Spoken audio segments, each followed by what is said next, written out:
देखो दोस्तों, हो रही कि नहीं हो रही बारिश। दिया घुमा दो ऐसे छो जाएगा। ये घी को कटोरा ले चलो, बाहर ले चलो। ये मैं तो दोस्तों Radhe Radhe, my new blog में आप सबका स्वागत। आशा करते हैं आप सब अच्छे होंगे। मैं भी ठीक हूँ। मैं जा रही हूँ माँ लक्ष्मी मैया की पूजा करने दीदी के यहाँ। और दीदी के यहाँ पूजा करने 8:30 बज चुके हैं। माँ लक्ष्मी मैया की पूजा आज है शुरू। महालक्ष्मी जी की पूजा और आज है राधा रानी का जन्मदिन, अष्टमी है, राधा अष्टमी। और हम महालक्ष्मी जी की पूजा करने गए हैं दीदी के यहाँ। दीदी कलावा बांधती है ना, कलावा में 16 गांठ बनती है, वो बांधी जाती है हाथ में। आज के दिन 16 दिन पूजा होगी बराबर महालक्ष्मी जी की।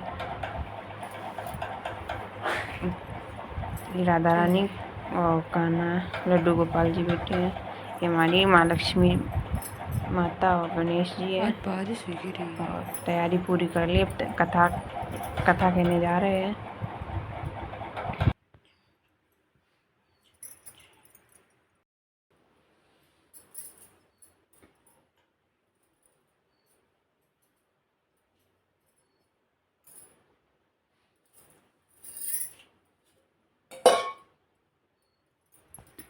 महालक्ष्मी व्रत कथा भाषा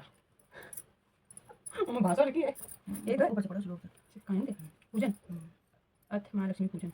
पहले आचमन करके श्री गणेश जी का ध्यान करें, पूजन करें, फिर नवग्रह को पूजन करें अथवा ब्रह्मा द्वारा कराएं। इसके पश्चात कलश स्थापन करके नहीं लगाने वाला बगीचा बनवा दूंगा। राजा के वाक्य को सुनकर रानी ने कहा, हे कान, ऐसा ही करिए। तदनुसार राजा ने उस स्थान पर एक बगीचा बनवा दिया। वह बाग थोड़े ही समय में अनेक वृक्ष, लता, फूलों और पक्षियों से संपन्न हो गया। एक समय उद्यान में एक आकाश की शिल्पी विकराल शरीर वाला मेघ तुल्य आना और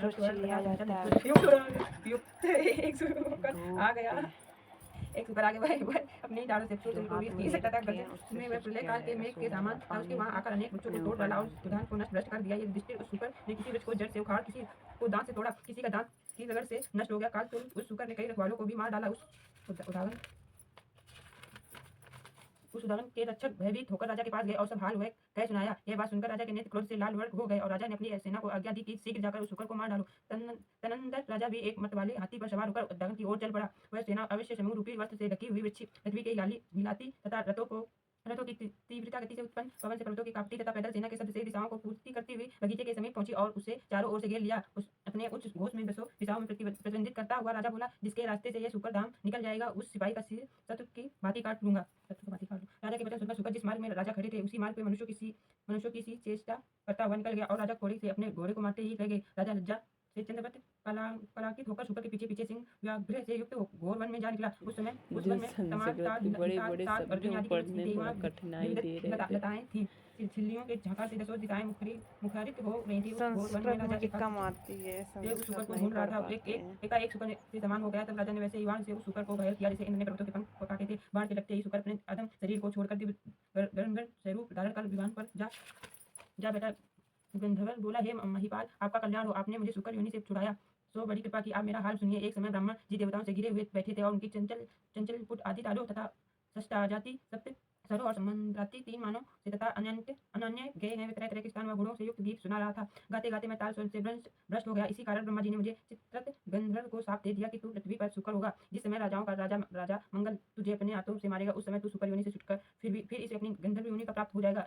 अतः ये महिपति मैं इस योनि में आया था। आज आपके हाथ से मर कर मैं शुकर योनि से छुटकारा पा गया। अब मैं प्रसन्न होकर देवताओं को भी दुर्बल एक वर देता हूँ। उस स्वीकार कीजिए। धर्म अर्थात कथा काम तथा बोझ मोक्ष को देने वाला एक महालक्ष्मी व्रत है, जिसे करके आप सार्वभौम राजा हो जाएंगे। अब आप प्रसन्न होकर अपनी राजधानी को जाइए। नारद जी कहते हैं, चित्ररथ गंधर्व राजा मंगल से यह कहकर शरद काल के मेघ की नाई अंतर ध्यान हो गया। राजा मंगल जोहिनी चलने को तैयार हुआ, त्यों ही बगल में संभल मार्ग भोजन लिए हुए एक ब्राह्मण बालक को देखा। राजा ने मुस्कुराकर बालक से कहा, हे बटु देव दानव गंधर्व राक्षस में से आप कौन है? सच सच कहिए, ऐसे घोर जंगल में आप किस लिए आए हैं? राजा के प्रिय वचन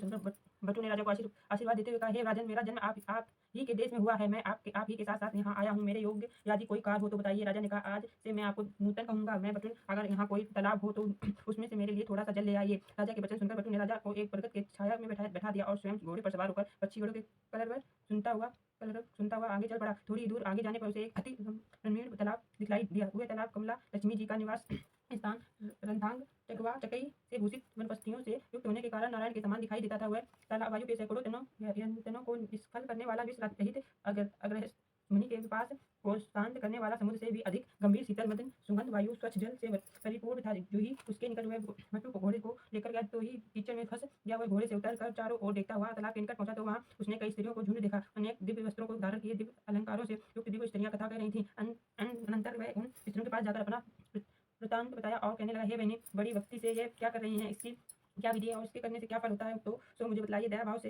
प्रेरित होकर बटुक ने वचन सुनकर स्त्रियां कहने लगी, हे बटुक, तुम एकाग्रचित होकर भक्ति के साथ सुनो। जो माया प्रकृति और शक्ति आदि नाम से इसे त्रैलोक में प्रसिद्ध है, उन्हीं माँ लक्ष्मी का यह व्रत है। ये प्रिय इसकी विधि इस प्रकार, इसका प्रारंभ भादव के शुक्ल पक्ष की अष्टमी से किया जाता है। उस दिन प्रत्येक काल उठकर 16 बार हाथ पांव और मुंह धोकर तंतुओं से बना तथा 16 ग्रंथि से युक्त एक डोरी बनाकर उसे चमेली के पुष्प, कपूर, चंदन, अगर आदि सुगंधित पदार्थों से पूछकर महालक्ष्मी नमः इस महामंत्र से उसकी 16 ग्रंथियों का अभिमंत्रित करें और कहें, हे महालक्ष्मी, धन ध्यान पृथ्वी कर्म कृति आयु श्री घोड़ा हाथी और पुत्र आदि ये सब मुझे प्रदान करिए।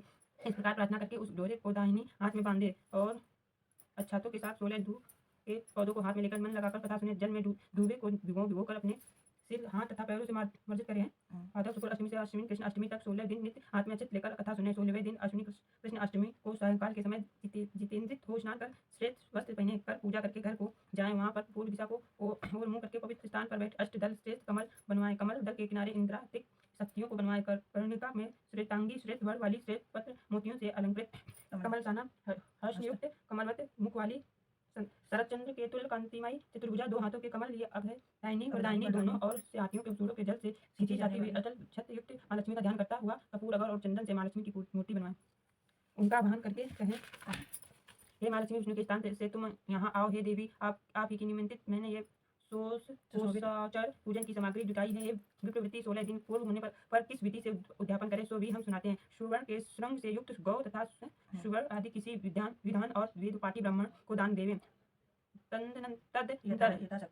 तदनंतर यथाशक्ति सुपोट देने से यह व्रत पूर्ण होता है और ब्राह्मणों को अन्न वस्त्रादिकों को का भी दान देना चाहिए। इस प्रकार विधि विधान बताकर स्त्रियां बोली, हे प्रिय, सब व्रतों से उत्पन्न यह व्रत हमने तुमसे कहा है। इसके करने से मनोवांछित फल प्राप्त हो जाता है। ये प्रिय, तू इस उत्तम व्रत को करो और अपने राजा से भी कहो कराओ। यदि कोई अन्य श्रद्धावान व्यक्ति मिल जाए तो उससे भी व्रत करवाओ। हाँ, नास्तिकों के सामने ये व्रत कभी न कहना। स्त्रियों के वचन सुनकर ब्राह्मण बालक उस स्त्री को नमस्कार करके और घोड़े के कीचड़ से निकालकर और उसे पानी पिलाकर कमल के पत्ते में राजा के लिए जल लेकर घोड़े पर चढ़कर राजा के पास आया। राजा को जल देकर उक्त व्रत का महत्व राजा को बताया और उनके अनेक प्रकार की सामग्री एकत्र करके उस व्रत को राजा से कराया। राजा मंगल इस व्रत के प्रभाव से राजाओं में श्रेष्ठ राजा हो गया। तदनंतर वह राजेंद्र घोड़े पर सवार होकर ब्राह्मण बकुट के साथ अपनी पुरी के निकट जा पहुंचा। अपने राजा को आते देखकर पूर्ववासियों ने तुरही आदि बाजाओं को बजाते हाथों में बड़ी बड़ी ध्वजाओं तथा माला को लिए कलशों को सिर पर रखे और घंटा आदि बजाते हुए आए। इस समय नगर अत्यंत सुशोभित था। मार्ग में रूपवती स्त्रियां राजा के दर्शन के लिए दौड़कर आई। कोई स्त्री हाथ में हार लिए, कोई खुले केस, कोई एक हाथ में अंजन लगाए, कोई स्त्रियों के उबार से वोचित और कोई पुष्ट स्तरों वाली स्त्री राजा को देखने के लिए तन बदन की सुधि भूलकर दौड़ी आई। इस प्रकार उनके अनेकों स्त्रियों राजा को देखने आई थी। वे तब दर्शन होते हुए राजा मंगल उस ब्राह्मण के सहित अपने महल के समीप पहुंचे। स्त्रियां द्वारा फेंके हुए धान के लाभों से पूजित हो उसे ब्राह्मण बटुक के सारे घोड़े पर से उतर कर महाराज मंगल अपनी पटरानी चोल देवी के महल में गए। जाते ही रानी ने राजा के हाथ में एक धागा बंधा दिखा। उस पर रानी ने अत्यंत क्रोध करके कहा कि मालूम होता है राजा शिकार के पानी किसी दूसरी स्त्री के पास गया था। उसी के सौभाग्य के लिए राजा ने हाथ में एक डोरा बांध रखा है और उसी का बोझा भेजा। ये ब्राह्मण बालक भी मुझे देखने यहाँ आया है। ऐसा विचार करके चोल देवी ने राजा के हाथ में बंधा डोरा तोड़कर पृथ्वी पर डाल दिया। राजा मंगल भी समस्त मंत्री तथा नौकरों के साथ वन की बातें कर रहा था। इसी कारण रानी को डोरा तोड़ते नहीं देखा। सहयोग वंश उसी समय चिल्ल देवी की एक दासी कुछ देखने आई थी। उसने वे डोरा काट उठाकर उस ब्राह्मण से उसका कारण और व्रत पूछा। तब दासी ने चिल्ल देवी के पास जाकर वे व्रत बताया और ब्राह्मण को बुलाकर विधिवत महालक्ष्मी का उत्तम व्रत किया। एक वर्ष बाद महालक्ष्मी के दिन चिल्ल देवी के मकान में बजाओ का शब्द हुआ और ये शब्द राजा मंगल ने भी सुना। तब राजा को महालक्ष्मी की व्रत की बात याद आ गई और वह बटू से कहने लगा, अरे आज महालक्ष्मी की पूजा का दिन है। मेरा वह डोरा कहाँ है? ये पूजन पूछने पर बटू ने चिल्ल देवी के द्वारा डोरा तोड़े जाने का हाल कहा। सो सुनकर राजा चिल्ल देवी पर अनंत कुपित हुआ और कहने लगा, आज से मैं चिल्ल देवी की ही धर्म पूजा करूंगा। ऐसा विचार कर राजा खुद के साथ लक्ष्मी जी के पूजन के लिए चिल्ल देवी के घर में गया। उसी समय लक्ष्मी जी एक वृद्धा स्त्री का रूप धारण करके परीक्षा लेने के लिए चोल देवी के महल में गई। चोल देवी वृद्धा को रूप धारणी लक्ष्मी जी से कहने लगी, अरे दुष्टो, तू यहाँ से शीघ्र चली जा। मेरे घर में आने से तेरा क्या लाभ है? दुष्ट चोल देवी से अपमानित लक्ष्मी चोल देवी को साथ देते हुए कहने लगी, तूने मेरा अनादर किया है, इस कारण तू जा सुखमुखी हो जा और यह मंगल पर कोलपुर हो जाए। तभी से पूरा नगर कोलपुर कहलाने लगा। लक्ष्मी जी की समान पूर्व पूजा हुई और पूजन के बाद लक्ष्मी जी ने वृद्धा रूप छोड़कर असली रूप में दर्शन दिया। तब चेल देवी ने पंचोपचार के भली भांति लक्ष्मी जी का पूजन किया। श्री लक्ष्मी जी बोली, हे चेल देवी, तुम्हारे पूजन में मैं अति संतुष्ट हूँ। हमसे तुम जो चाहो सो वर मांगो। चेल देवी बोली, हे सुर सूर्य आपका उत्तम व्रत जो करे उसका घर जब तक सूर्य जन्म है तब तक आप ना त्यागें। आज से उस राजा की संसार में प्रसिद्धि हो और ये देवी आप में मेरी अचल भक्ति सदैव बनी रहे। जो यह कथा सद्भाव के साथ पढ़े या सुने उसका आप सदा मनोभिलाषित फल दे। तब लक्ष्मी जी तथास्तु कहकर वहां से अंतर ध्यान हो गए। इसके बाद राजा मंगल ने भी आकर चिल्ला देवी के साथ परम भक्ति भाव से चली लक्ष्मी जी की पूजा की और उसी समय ईश्वर वंश जो देवी भी चिल्ला देवी के महल में आई या थी। द्वारपालों ने मना कर या था फिर भी वह नहीं मानी। फिर वहाँ का हाल देखकर चोल देवी मन में न जाने क्या सोचकर वह वहाँ से सीधे अंगिरा ऋषि के आश्रम को घोर जंगल में चली गई। महर्षि ने चोल देवी की विचित्र आकृति को देखकर ज्ञान दृष्टि से सब विचार करके उसके द्वारा महालक्ष्मी व्रत कराया और उस व्रत के करने से चोल देवी महायशस्विनी हो गई और चतुरता वीरता लीला और लावा का भंडार बन गई। किसी समय राजा ने शिकार खेलते हुए अंगिरा मुनि के आश्रम में आकर एक सुंदर रूप युक्त तथा चंचल नयनों वाली स्त्री को देखा। उसे देखकर मुनि से पूछा कि आपके स्थान में यह दिव्य रूप धारण स्त्री कौन है। मुनि ने चोल देवी का समस्त हाल बताकर राजा में यह दिव्य रूप धारण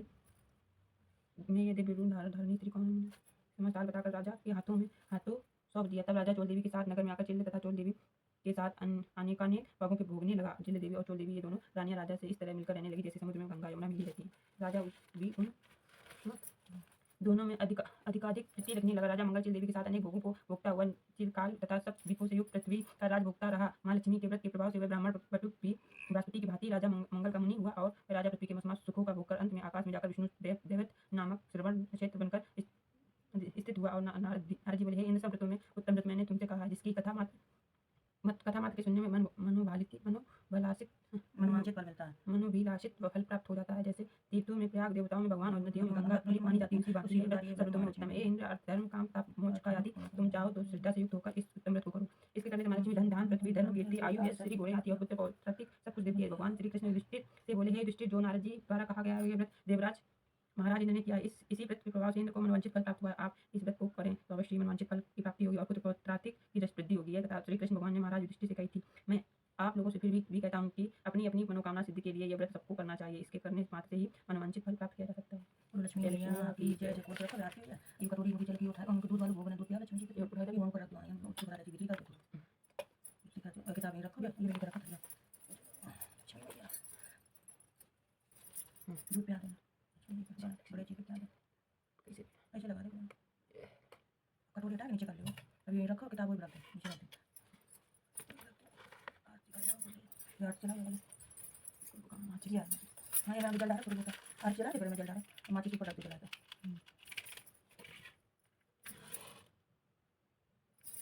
माची से डाल पर डाल ऊपर रख दो ये मैं जल डाल थोड़ा साथ में 16 था 1 2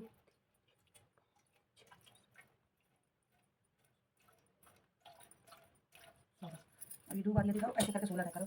महालक्ष्मी नमः जो हमारे पास शक्ति है वैसे हमारे पर तो आदि आदि पकड़ लो हाथ में कैसे महालक्ष्मी नमः अब वो यही करो इंद्र नमः महालक्ष्मी नमः चार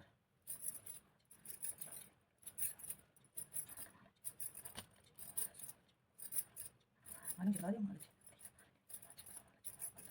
16 2 उठा दिया तब कुंडे में एक नीचे कुछ दे ऐसे ये उठा ले आधी गला एक फूल उठा के रख दो दोनों नीचे रख दो कल पर उठा के उनको डाल दे धनिया को पानी कर दो धनिया का टुकड़ा कर दो हम कड़ी कर दो कथा में ये कटोरा पानी कर दो कटोरा अंदर दो आगे बैठ हां माता मेरी माता तुम बोल के जाओ तेरे ब्रह्मा ओम जय लक्ष्मी माता उमा ब्रह्मा जी तुम्हें जगह माता दूरी चंद्र माता वचनारद गाता ओम जय लक्ष्मी माता दुर्गा रूप निरंजन सुख संपत्ति दाता जो कोई तुमको जावे रीति सिद्धि पाता ओम जय लक्ष्मी माता तुम्हें पाताल निवासिनी तुम्हें सुविदाता घर में प्रभाव प्रकाशिनी बहुनिधि की त्राता ओम जय लक्ष्मी माता।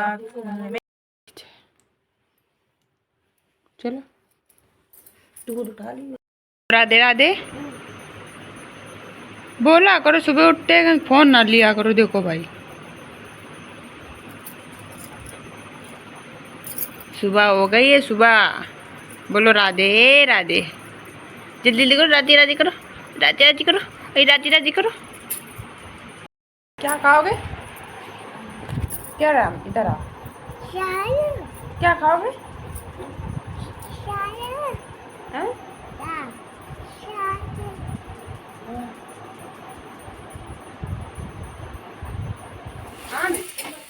क्या भाई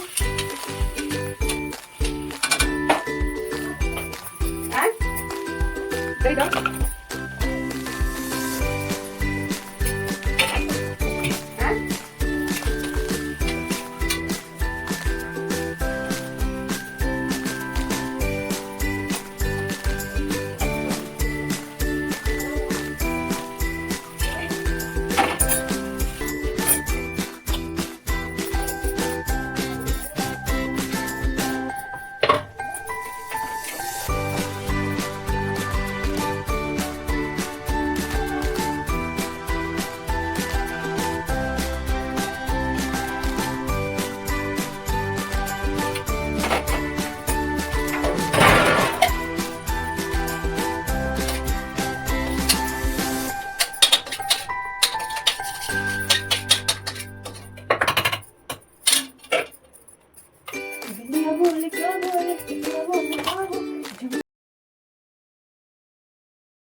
बन रहा है ये तरह लगाते झाड़ू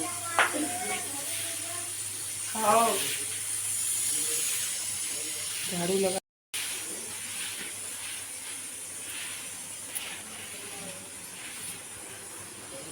बता का नाम का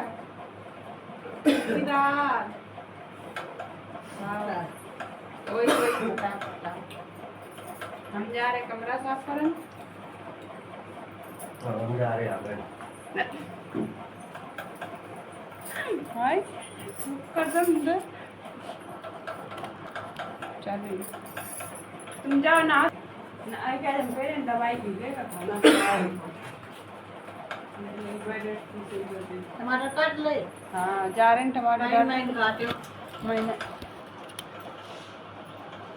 महीने में काटे नहीं कितने बड़े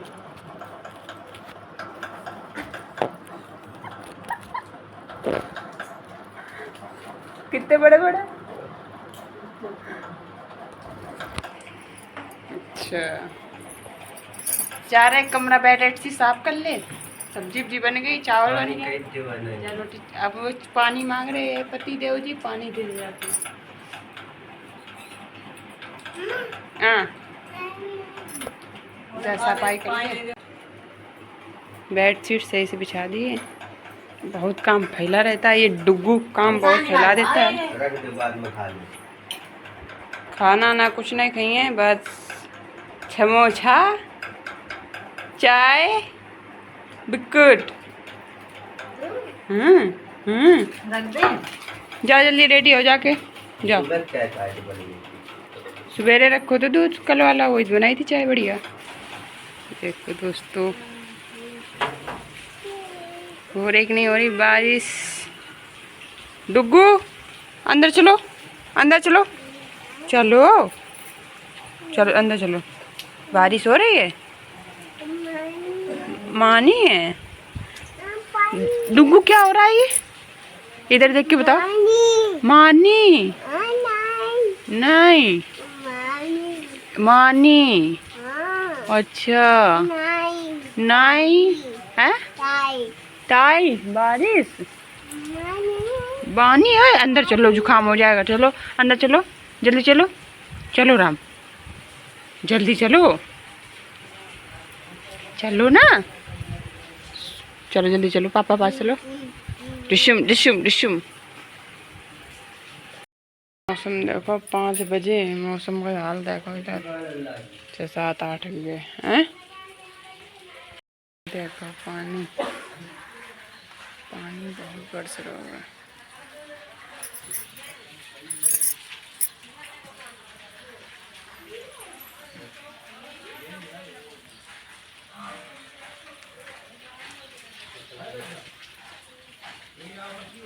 यहाँ चाय बना रहे हैं दोस्तों।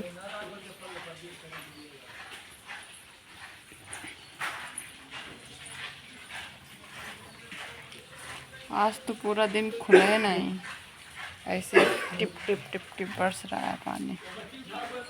पूरा दिन हो गया ऐसे ही।